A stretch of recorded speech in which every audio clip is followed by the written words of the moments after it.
Acceptance means 1. Receiving something from another with the intent to keep it, and showing that this was based on a previous agreement. 2. Agreeing verbally or in writing to the terms of a contract, which is one of the requirements to show there was a contract, an offer and an acceptance of that offer. A written offer can be accepted only in writing. 3. Receiving goods with the intention of paying for them if a sale has been agreed to.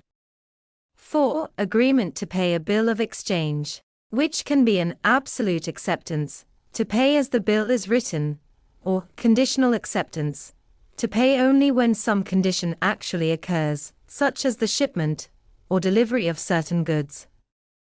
Acceptance is most often used in the factual determination of whether a contract was entered into.